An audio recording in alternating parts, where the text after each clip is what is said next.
예, 우리 여기에 그 천혜향이 여기에 그 심은재가 10년생이라고요. 네. 10년생 치고 적게 달렸어요.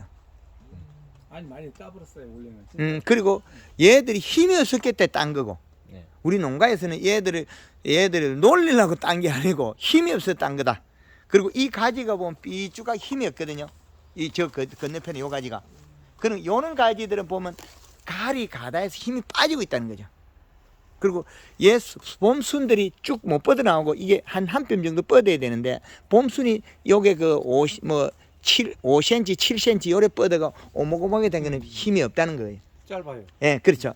그리고 여기 토양에 보면 아래쪽에 많이 따내 버렸는데 빈 가지들이 너무 많거든요. 빈 가지들이 너무 양이 적다. 그리고 잎이 오며 있다. 살이 찌는 펴져 있거든요. 탱탱한 이렇게 펴져 있어야 돼요. 그러면 가리 가다 토양이라는 거죠. 그리고 지금 현재 보면 수분이 36.3%, 그 수분은 35에서 45%가 제일 좋습니다. 그럼 수분은 지금 아주 좋은 상태고, 이시가 1.38. 그럼 이시는 지금 현재 그 약 2점대가 돼도 괜찮은 정도고, 여름에는 1.8 이하. 그 여름보다도 낮은 상태인데 이 정도 이시 값이라면 얘는 잎이 더 좋아야 되거든요. 이시가 뭡니까? 비료량. 예, 그래서 질소 인산가리 몽땅거리서 나오기 때문에 잎이 오며 있는 상태에서 이시가 1.3이라면 비료가 좀 적은 것 같다. 그럼 가리 성분 비료가 많다. 그리고 온도는 19도 같으면 이거는 바꿀 수가 없는 거니까 뭐 그냥 우리가 환경적으로 이건 많이 바꾸는데 돈이 너무 많이 들고 지금 온도 때문에 우리가 장애가 있는 건 아니다. 그러면 이 밀감이 아래쪽에 얘들이 지금 천혜향이 색이 난다면 오늘이 10월 17일에 색이 나면 아직 멀었거든요. 더 커야 되는데 색이 난다. 그럼 최근 들어서 가리 성분이 많은 비료를 줬을 수가 있다는 거죠. 그러면 우리가 관리하는 체계가 봄에는 질소분을 조금 주다가 그 위에는 가리 성분 많은 비료를 계속 주고 있기 때문에 매년 소득이 낮다는 거죠. 이렇게 색이 빨리 난다는 거죠. 색이 나서는 안 되는 거죠. 아직 더 커야 된다. 커야 된다. 더 커야 되는데 지금 색이 나고 있다는 것은 우리가 방법을 좀 잘못 활용하고 있다. 방법을. 그리고 혹시라도 얘들한테 토양에 미생물을 자주 주게 되면 질소 고갈 상태가 더 많이 일어나요. 질소를 다 먹어본대. 그렇죠. 질소를 많이 먹는다. 그래서 미생물을 쓸 때는 꼭 목적을 두고 써라. 그거는 본인이 선택하겠지만 써라 마라 소리는 못하죠. 그건 본인이 선택해야 되는데 지금 이렇게 잎을 보면 잎이 전다 이렇게 꼬여 있어요. 전다 오시시하게 뭔가 조금 힘이 빠진다. 힘이 있는 놈은 이렇게 착 펴져 있어요. 태글태글해.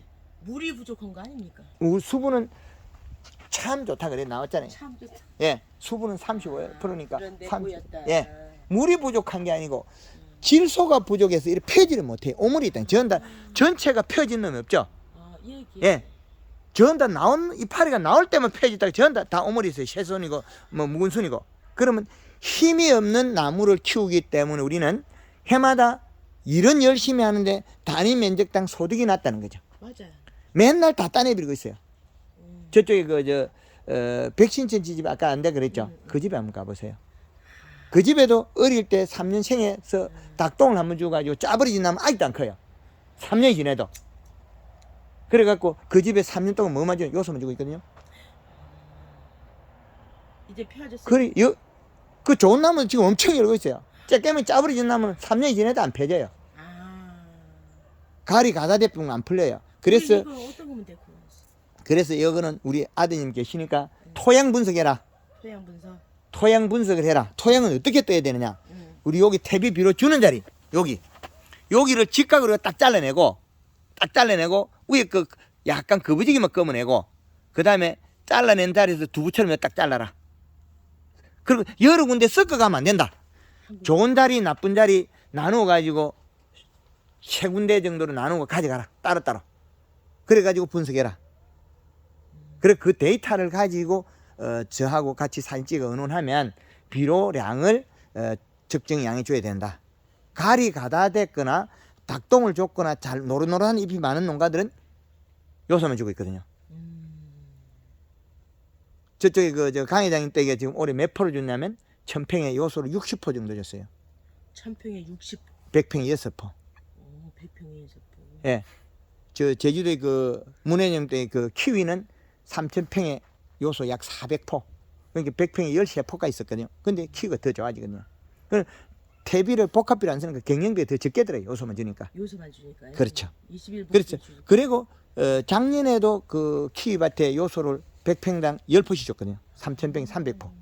이제 살리내고 있는 거죠.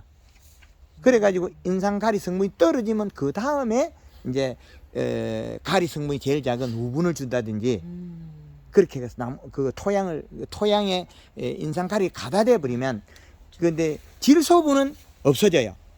질소는 적으면 여기서 이슬을 맺어가지고 물방울이 맺혀가 땅으로 떨어지면 제피곰팡이 먹어버리거든요. 제피곰팡이 먹어 질소는 없어지는데 그럼 여기에서 만든 아미노 단백질은 땅으로 떨어지면 제피곰팡이 먹어버리고 그러면 한라봉이 요 꼭지에 물이 고이면 썩는다 그러죠. 예. 그게 비료가 작아서 이슬 맺어서 그 이슬 속에 그 아미노 단백질 흘러나온 거잖아요. 질소를 물 주면은 그것이 안 된다는 걸로. 아닙니다. 물은 줘도 괜찮아요. 물은 준다고 해서 요 꼭지에 그 한라봉이 물이 개 있다고 그 물에 의해서 썩느냐? 절대 그건 아닙니다. 자기 물방울 이슬 맺힐 때 여기에서 있는 아미노 단백질이 그 물 피해를 주는 거지.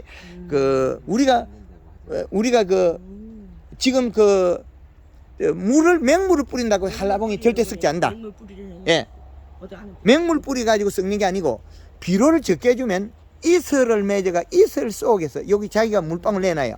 여기 어디냐? 요 심줄이 중앙의 심줄 연맥에서 작은 맥으로 가요. 요 끈턱머리마다 닫아 보면 물방울 맺혀요. 아침 일찍 오보면 비료를 적게 주면 배고파서 눈물 흘린다. 그 말은 자기가 먹은 걸 토해내거든요. 뿌리에서 온 양수분. 그게 뭐가 양수분이 피해를 주냐면 뿌리에서 건건 미생물이 소화시킨 아미노산 단백질, 그건 질소를 먹고 소화시킨 거죠. 요소. 그게 요리 흘러나오는 문제를 일으키는데, 근데 인산가리, 칼슘, 마그네슘은 땅으로 떨어지면 미생물도 안 먹고 아무것도 안 먹고 그대로 땅으로 다시 돌아와요. 없어지는 게 제일 먼저 이놈 저놈 먹고 없어지는 게 뭐냐면 질소. 요소를 다 먹어버려요. 땅에 있는 미생물도 먹어버리고 식물지도 먹어야 되고 또 그 적게 주면 또 이슬이 맺어가 땅으로 떨어지면 또 딴 놈이 또 먹어버리고 그럼 적게 주면 비료 적게 주면 적게 줄수록 비료 피해가 더 많이 일어나고 비료 더 고갈 상태가 일어나요. 그래서 지금 점적으로 요소를 줘라. 요소를 어떻게 줍니까? 요것도 100평에 지금은 뭐 그래 많이 필요한 시기 아니니까 100평에 한 3kg씩. 이게 100평이 아니고 몇 kg? 그래 800평? 800평 38이 25kg씩 한번 주면 되겠네요. 25kg. 예. 그래서 그 외 주락하는 목적은 700. 예. 700평이면 21kg. 20kg 정도 주면 되고. 요거 노란노란 반점이 생긴 게 네. 반점이 생긴 게 요게 가리 때문에 그래요. 가리 성분이 많이 요렇게 되거든요.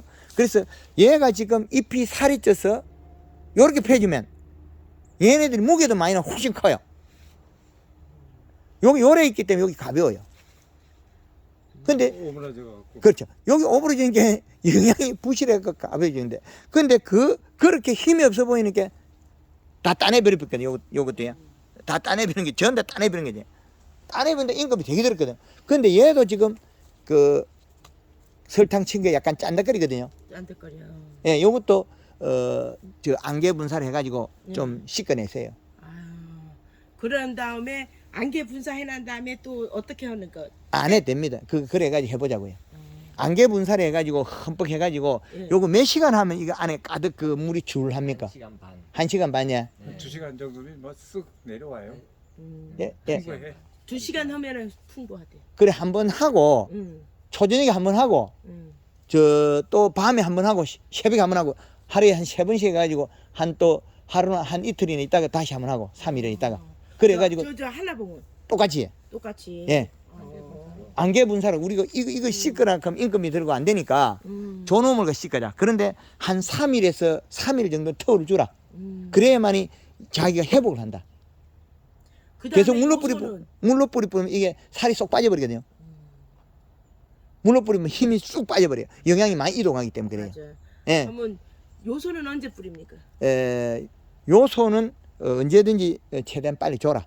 아. 주고 그다음에 이게 그 너무 살이 빠지면 회복을 못할 수도 있어요. 그래서 그럴 때는 그 골드 칼라 저희 그 한국말로 쓰는 골드 칼라 2리터에 설탕을 쓰면 500g 500g 써가는 해가 없습니다. 500g 안 그러면 설탕 아예 쓰지 말아요. 그리고 지금 얘들은 영양을 이동시키면 아직까지 많이 남아 있거든요. 써먹을 수 있어. 그래 살이 그래 많이 빠진 상태는 아니라. 그런 물 몇 번 받아줘도 예. 괜찮다 이 말이죠. 그런데 물 몇 번 빠진 물만 계속 뿌리 뿌면 저거를 뿌려. 물만 계속 뿌리 뿌면 방제기로 뿌려. 예. 이 무인방제기는 물만 하루에 한 번, 3번씩 해가지고 네. 한 두세 번 해버리면 이게 잎이 많이 살이 빠질 것 같아요. 그걸 미리 알고 있으라고요. 거기엔 그 뒤약 예, 썩은 예, 좋다는 말 하니까. 예. 무인 방제기로 돌려도 되지. 그렇죠. 뒤약. 그건 괜찮아요. 예. 그래서 여기 보면 아직 번득거리는 게 있거든. 설탕이. 번득거린다. 설탕이. 그래서 이걸 지금 하고 또 한 밭 더 있어요. 예. 그래서 두 밭 더 있습니다. 지금 여기에서 그 비료 토양 맞아요. 해보고 그리고 요것들이 지금 최근에 생기고 있거든요. 요렇게 끝이 요게 마르는 게 최근에 요것도 지금 최근에 생기고 있고 그래서 최근에 가을이 시용이 많았기 때문에 요렇게 지금 최근에 생기고 있거든요. 끝이 타고 있다는 거죠. 최근에 어떤 그런 물질을 잘못 썼을 때 나타난 현상이에요. 그 가을에는 함부로 이게 뭐 어떤 거 잘못 쓰면 과실의 장애가 되기 때문에 지금 요게 지금 맨잎파를 제가 봤거든요. 요게 고실라지 들어가 잎이 갑자기 떨어지기도 하거든요. 불효하고 인상가리 썼다고 합니다. 불효가 인상가리. 아 불효가 인상가리냐? 예, 인상가리 쓰면 안 돼요. 가리 성분이 지금 이렇게도 많다고 지금 계속 이야기하고 있는데 불효 섞어. 예, 그래서 그 지금 갑자기 영양 이동이 많았어요. 가리 성분 때문에. 예, 그리고- 이거 노란한 건 어떤 됩니까? 이거 풀립니다. 풀려. 예, 그 요소 들어가면 이제 다시 아직까지 수확 시기가 많이 남았기 때문에 풀려요. 그런데 지금 요게 만들어지고 있거든요. 이게 많이 그럼 빨리 회복시켜 줘야 돼요.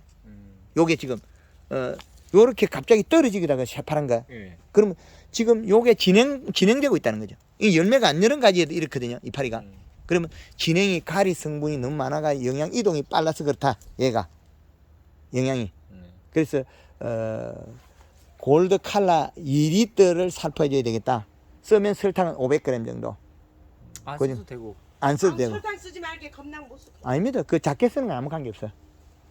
작게 쓰는 건 아무 해가 없다. 이건 예. 농도를 너무 진하게. 예, 농도가 진해서 그렇다. 그래서 요소 주고 지금 방금 우리가 같이 한 내용대로 하시면 풀리겠다. 예, 그렇게 보시면 되겠습니다. 풀리겠습니까? 예, 그 걱정 안 하셔도 돼요. 이런 예, 요소.